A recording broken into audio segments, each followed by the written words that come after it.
Olá pessoal, eu sou o professor Felipe e essa é mais uma aula de história e a gente vai falar sobre regimes totalitários.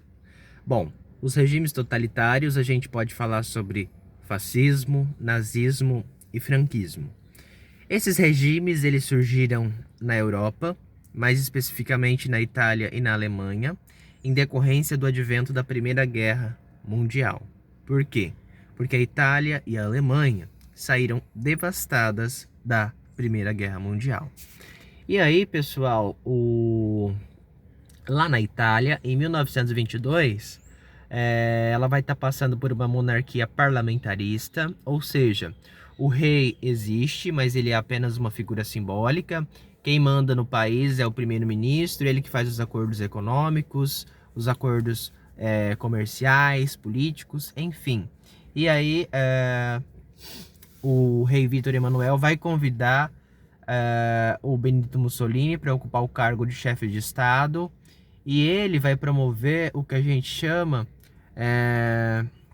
de camisas negras. Ele vai formar um grupo armado ali, apoiado pela elite italiana, pelos conservadores, e ele vai chegar ao poder, e ele vai, através desse grupo armado, organizar uma marcha sobre Roma, e vai depor, então, o rei Vítor Emanuel. Quando ele faz isso, ele chega no poder, ele vai ser primeiro-ministro e ele vai governar sozinho, né? E aí ele vai começar a perseguir os seus opositores, e ele vai promover uma série de medidas ali para tentar impedir aquelas pessoas que não fossem adeptas ali do seu partido, o Partido Fascista. Bom, e a Igreja Católica nesse período? A Igreja Católica ela estava sitiada na Itália. E aí o Papa da época vai fazer um tratado, né, com o Benito Mussolini. E esse tratado é chamado de Concílio de Latrão, ou seja, o Estado do Vaticano se tornaria um país. E a Igreja Católica continuava sitiada na Itália, mantendo sua posição neutra em relação ao fascismo. Nessa mesma onda, na Alemanha, um cara chamado Adolf Hitler surgiu, difundindo algumas ideologias, algumas teorias, e ele era um cara que tinha fácil oratória, ele falava o que as pessoas gostavam de ouvir, e ele passou a convencer muita gente, a ter vários seguidores. Ele foi eleito no parlamento, né? Então o nazismo ele começou a surgir no parlamento, ele foi eleito através dessas eleições, no parlamento alemão, que a gente pode chamar de Reichstag.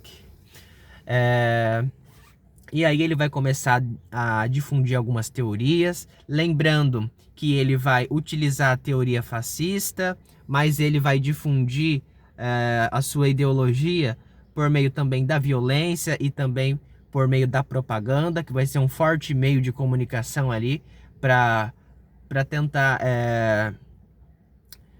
Ele vai tentar, de certa forma, utilizar a propaganda para ganhar seguidores, enfim, é isso.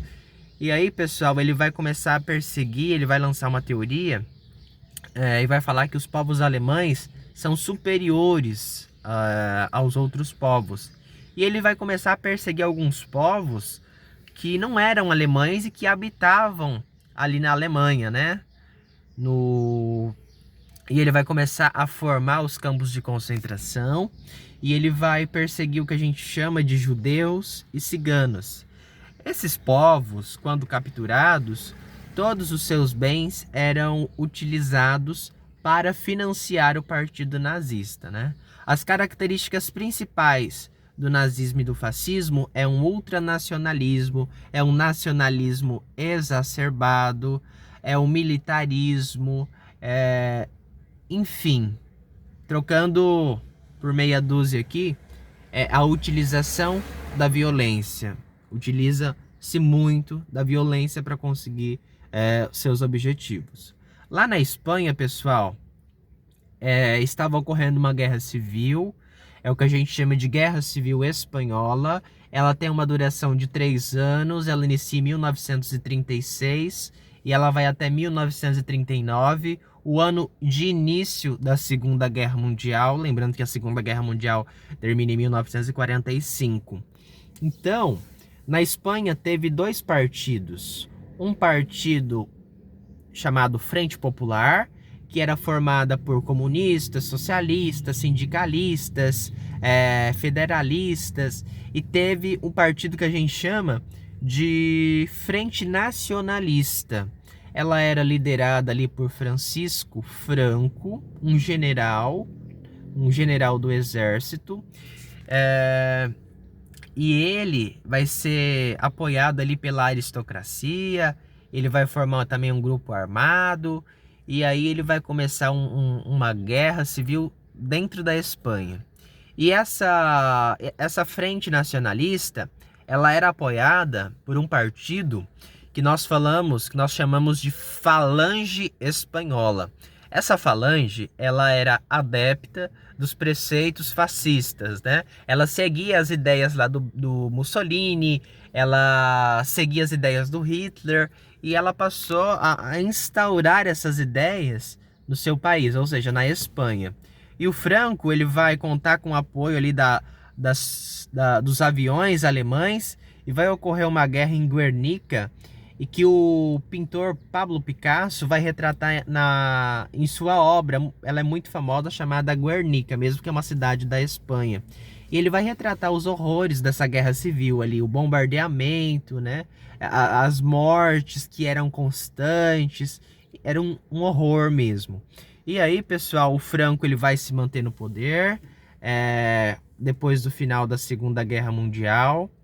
E regimes totalitários são isso, regimes que defendem ali um ultranacionalismo, um nacionalismo muito exacerbado. Eles defendem a violência, o uso da violência, o uso da força, e esses regimes da extrema direita propunham ali a salvação do país, que eles iriam levar o país como potência mundial, e o país ia sair da crise.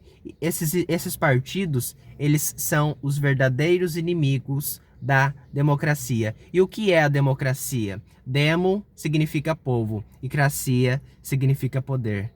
Muito obrigado, pessoal. Espero que todos tenham gostado. Um abraço.